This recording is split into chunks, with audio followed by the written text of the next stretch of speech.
ભરૂચ જિલ્લાના જંબુસર તાલુકાના નહર ગામે ગુરુવારે ગ્રામસભા યોજાઈ હતી, જેમાં માજી મંત્રી છત્રીસિંહ મોરી, ગ્રામ પંચાયત તલાટી કમ મંત્રી, ગ્રામ પંચાયત સરપંચ તેમજ ગ્રામ પંચાયતના સભ્યો તેમજ સરકારી કચેરીના કર્મચારીઓની ગેરહાજરી જોવા મળી હતી।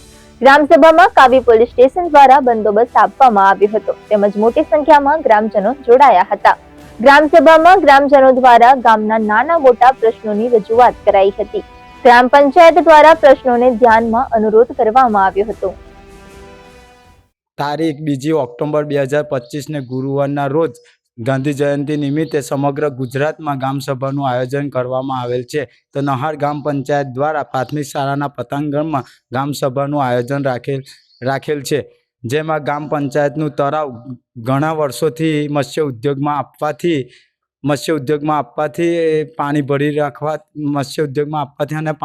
રાખવાથી પાણી પ્રદૂષિત થયું છે, જેના કારણે આરોગ્યની દ્રષ્ટિએ ચામડીના રોગો, પથરી, અરસ, મેલેરિયા જેવા રોગોનો ઉપદ્રવ વધી રહ્યો છે। તેમજ ગામ કૂવો તળાવની અડોઅડ હોવાથી પીવાનું પાણી 6-7 વર્ષથી ગામ લોકો માટે પીવા લાયક રહ્યું નથી।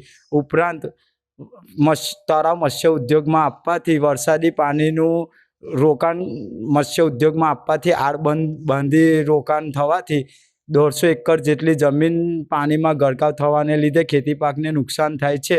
તેથી ખેડૂતોની પરિસ્થિતિ પણ કપરી બની ગઈ છે।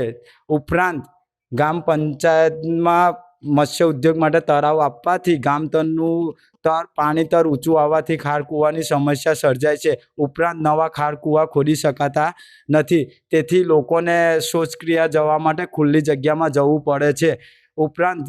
ઉપરાંત તારીખ 22/5/2025 ને ગુરુવાર સમય 11:30 કલાકે ગામ પંચાયત દ્વારા ગામ લોકોને જાણ કર્યા સિવાય અને ગામ પંચાયતના સભ્યોને જાણ કર્યા સિવાય મનસ્વી રીતે એકતરફી ઠરાવ કરી દીધેલ છે। તેથી તાલુકા વિકાસ અધિકારી, જિલ્લા વિકાસ અધિકારી અને જિલ્લા કલેક્ટર સાહેબને મારી નમ્ર વિનંતી છે કે આ મત્સ્ય ઉદ્યોગ માટેનો ઠરાવ રદ કરવા નમ્ર વિનંતી।